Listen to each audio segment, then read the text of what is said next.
This is a Pele Media podcast.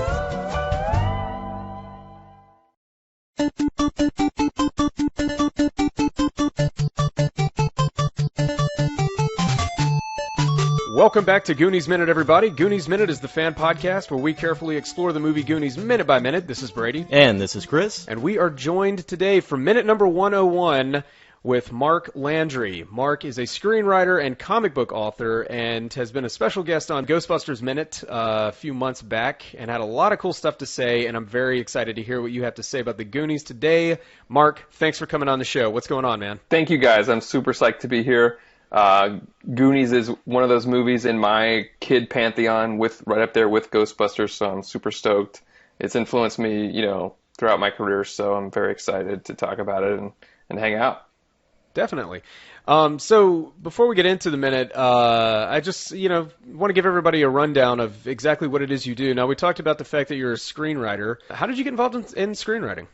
Well, I took the film course. I went to undergrad at Louisiana State, LSU, and took whatever film courses were available there, had some great professors, and then just, really got this bug that I needed to keep going, and I went to film school at USC for graduate school out here in California, so that was a good way to, move out here. It was a reason to get out here. That's awesome.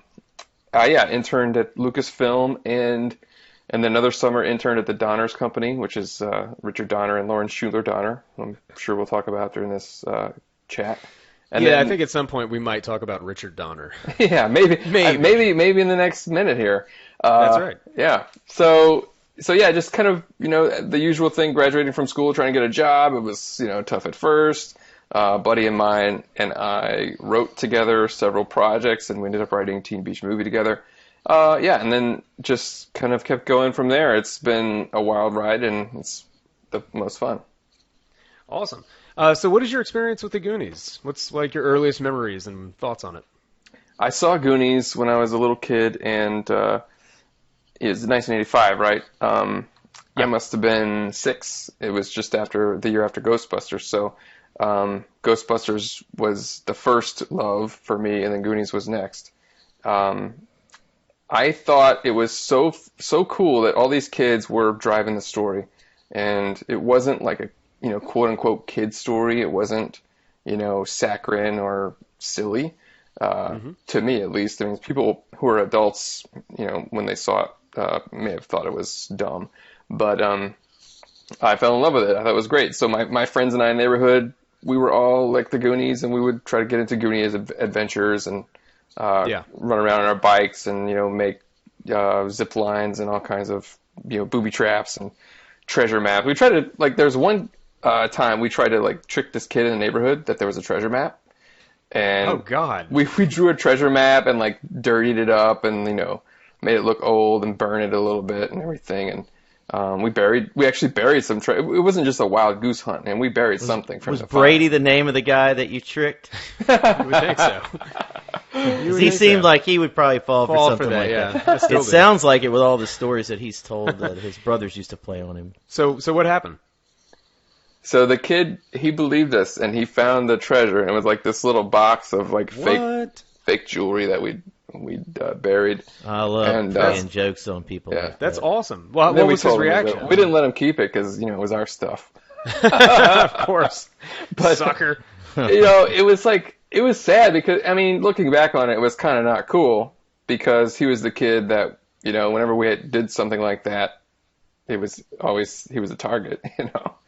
My God. Yeah, we were really not fair to him, I think, to be honest. But I think he grew up just fine and became one of the cooler members of our group. So. And now he's a billionaire. Now he's been institutionalized for the last 25 years. Yeah, and it's all your fault, Mark. I'm sure I'm on his list of people to kill. That's awesome. Well, I tell you what. Do you guys want to go ahead and get into minute number 101? Yeah.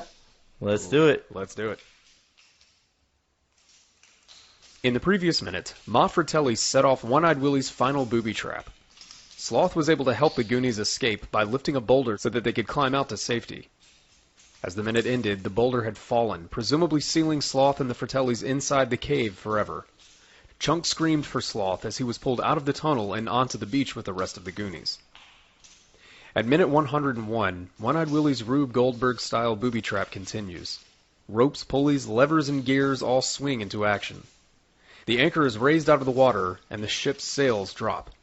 The final touch for this last contraption is that the cave wall in front of the ship collapses, exposing the inferno to the open sea. Meanwhile on the beach, 2 Coast Guard officers on four-wheelers spot the Goonies. One of the officers says to call the authorities. We cut to a parking lot on the beach. The Goonies are all bundled up in blankets while police and first aid tend to them. A van pulls up and the families of each of the Goonies spill out. Mr. and Mrs. Walsh run towards Mikey. And thus ends minute 101 of the Goonies. All right, so right here, off the bat, I have a question. Now, clearly, Maffratelli has set off one last booby trap, and it is what starts to raise the sails, lift the anchor, and basically get the ship ready to exit and get back out on the high seas. The final Rube Goldberg contraption. Rube Goldberg. Exactly. Mm-hmm. Now, we see that the cave is just by chance...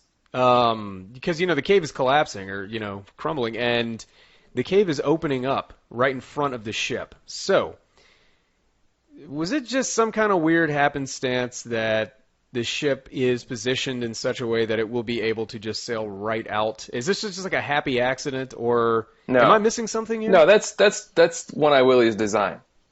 Okay. Yeah, that's, Okay. Stop looking at me like yeah, that. it's like, of course. Yeah, no, think about the detail that One-Eyed Willie went to have this contraption to set everything, it set the chain of events to be able to go just like this out. Everything that One-Eyed Willie has done so far has had a purpose and a specific plan. Yeah.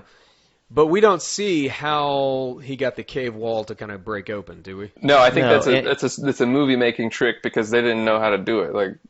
There you go. They didn't know what it was. Chris, what do you think? What do you think What do you think this final Rube Goldberg's purpose was? Well, to set sail and get away. But here's the thing: that little booby trap or contraption was started by. I think it's a failed idea of this person is going to be trapped on the boat with them, on the ship with them. Think about it. When they go to take his treasure, that's when everything is started. Right. You remember that, Brady? Yeah. Because No. I'm just trying to think my way through this here. A very difficult task. So is it like a reward? Is it like if you get through all these traps and he lets you out with the ship? Well, yeah, and I guess you could look at it like that, but here's the thing. To me, it's almost like because you tried to take his treasure, then you are going to be stuck out at sea with him. You could even look at it like that. Do you see what I'm saying? Yeah, and then it's like because, why would we talk about the thing about Mikey saying that's for Willie's? That's for Willie. Yeah. Mm-hmm. So I could see it both ways. I could see it where, hey, this is your way out. But then again, the way they present this to us is that it was wrong to take Willie's treasure, and as a result of Willie's treasure, this thing is set off. That must be it. That must be it. Yeah. You're right. So it must be the thing. Like your final punishment is that you're adrift at sea. Right. Jesus. Now, obviously, you can jump off the boat, you could, but But not with the treasure. Right, not with the treasure. And who's to say what the danger of what was going on in those seas at those times? Yeah. It could have been a bigger deal than it is what it looks like right now. Now, a point that you had, Chris, was that ship, it's not going to be floating out in the ocean for very long. Somebody's going to get on a helicopter or a bigger boat and go out there and seize all the treasure. Right, but at the time that Willie designed this, they're not thinking that. He's not thinking that it's going to be 500 years later or 400 years later, and there's going to be a bunch of police boats and governments to go try to seize it. Smart as this guy was, I'm surprised he probably didn't see that far into the future and say there could be a way for this plan to fail. But there we go then. Yeah, he might have just thought this is going to go out into the ocean with all the giant octopus. Yeah, there you go. Speaking of which we I don't think we'll be getting into. with you, Mark, I don't think we get to the part where they mention the octopus. No. In these minutes. No. It's one of maybe the not. next two. It's the next. But you are, and we've asked a couple of guests this. You are familiar with the deleted octopus sequence, right? Oh, yeah. I was one of the people who, Seen it. you know how, okay, a short digression. You know the Mandela theory? No, what is that? That is the recent theory where, you know how people think that, some people think the entertainer named Sinbad was in a genie movie in the 90s. And some people think, no way, that didn't happen. That movie never existed. Yeah. Well, the same thing with like Nelson Mandela's death. Some people think he died on a certain day. Other people remember it differently. Well, there's a slew of these examples like this. And the people who subscribe to this theory think that when the Large Hadron Collider turned on, it destroyed our baseline universe, and all of us just kind of hopped over to the next available universe that was just slightly different. Okay. And so when I was a kid, I thought there must have been something wrong with me, that I remembered there being an octopus in the movie, and there wasn't. I see what you're saying. Yeah. You know, I was a victim of the Mandela theory. My universe exploded. So what happened whenever you finally found out that it is true? I was vindicated, and then I was like, well, then I was just like, intellectually, how were there two cuts of the movie? You know, I was just, I was really confused by how that would work, and then now, of course, I know how that works. Right. See, the first time I watched it, I don't even think I caught it because it was towards the end. I was in the theater. I was young, and I didn't get it. I didn't even get that till later on. Well, it wasn't in the theatrical cut. No. The mention of the the mention of it. Yeah. That's right. The mentioning of it. Like, that didn't even register with me till later on. Now, Mark, I showed Chris, I mentioned the octopus thing to him whenever we were first starting the show, and he was like, what the hell are you talking about? Mm-hmm. And then I showed him the scene, and his jaw was on the floor when he saw the breakdancing octopus. It's like, this is to think. Yeah. Well, I looked at it two different ways. To think this would have humiliated the movie if you put that in there. Yeah. And then I was thinking, well, did they do this just for fun, for themselves? But I was thinking, this costs too much money to do just for themselves. Yeah. You know, so I just can't even believe it was contemplated. It's so off the wall and beyond anything, even some of the cartoonish aspects that happen with the Fratellis in the movie. It's so beyond the realm of this movie, which is a great movie. It's like, I can't even believe that these Donner, Spielberg, and everybody involved would even contemplate something like this. Yeah. I know. Yeah. I know. Like lots of people, you know, back then were on cocaine, and they would just come up. They would just feel like, oh, I can do anything. Let's do it. You know, a breakdancing octopus. Yeah, it'll be great. And then finally, that's true. Is they think that anything it's so, like these directors have had so much success that anything they touch is going to be successful. They've got a winner movie. We can put this in it, and it can be believable. Yeah. I buy that. Who knows what was going on in their heads, if anything at all.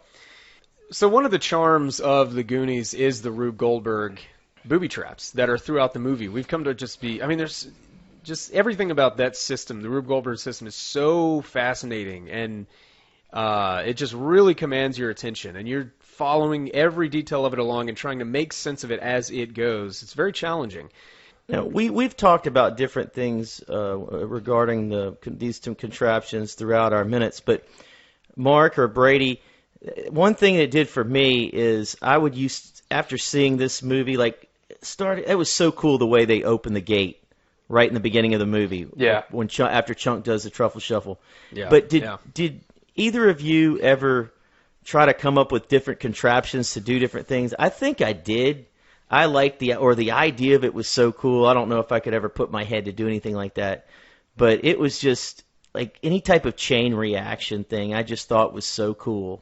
Yeah, as a kid, I would do like smaller things, like two-step things, not big things.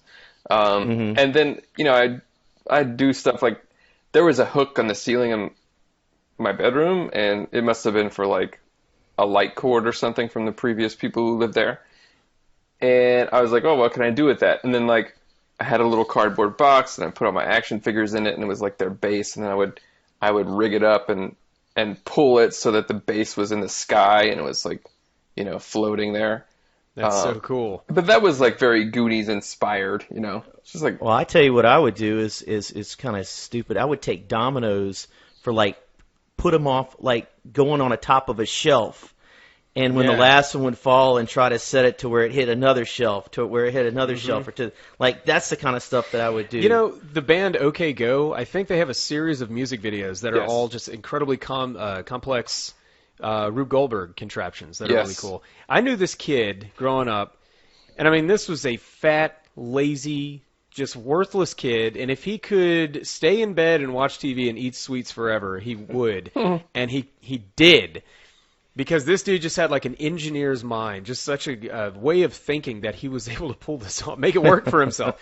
And his bed was like clear across his bedroom, and to get up and turn the lights off and the fan on and the fan off and on, he would have had to get out of bed and go do it. Well, this kid rigged up with fishing wire, fishing weights, and some of those hooks like you're talking about, Mark, the ability to just kind of reach up on the wall right by his bed and pull one, and it would trigger the light switch. It was rigged to the light switch to come on and off. And and I'm just like, you know what?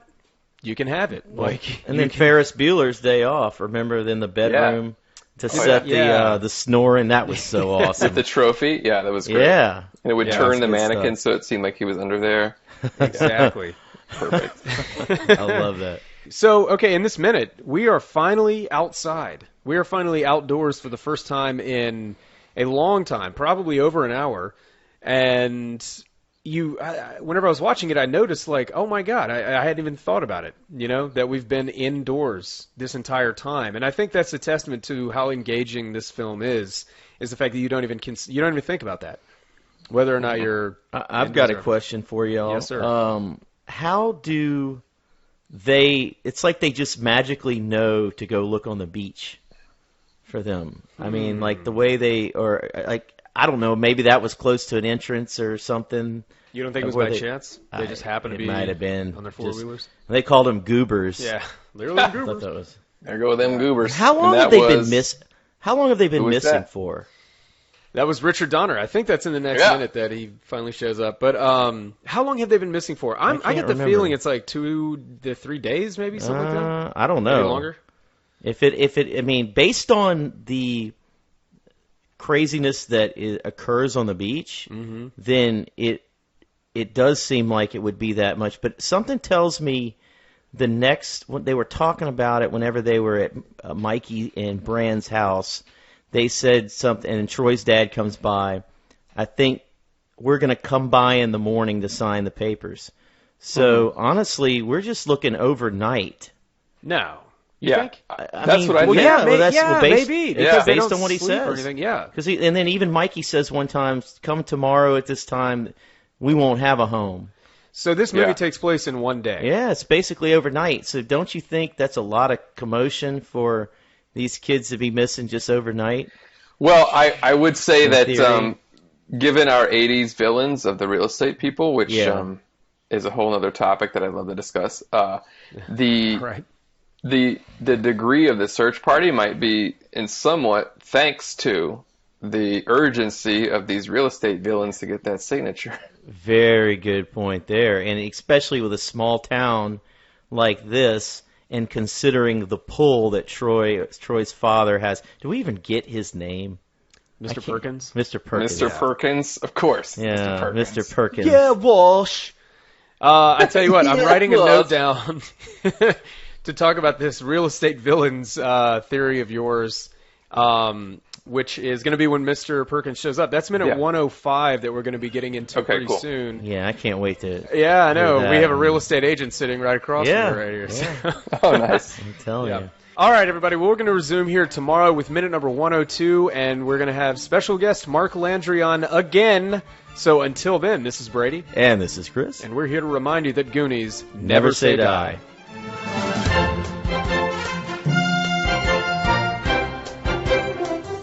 Goonies Minute is a fan-supported podcast. If you like the show, then leave us a review on iTunes. You can find us at GooniesMinute.com, Facebook.com/GooniesMinute, Twitter.com/GooniesMinute, and at Instagram @GooniesMinute. You can contact us at GooniesMinute@gmail.com. You've been listening to a Pele Media podcast. For premium content and exclusive podcasts, visit us at patreon.com/Pele Media. Check us out on Facebook at facebook.com/Pele Media and follow us on Twitter at twitter.com/Pele Media.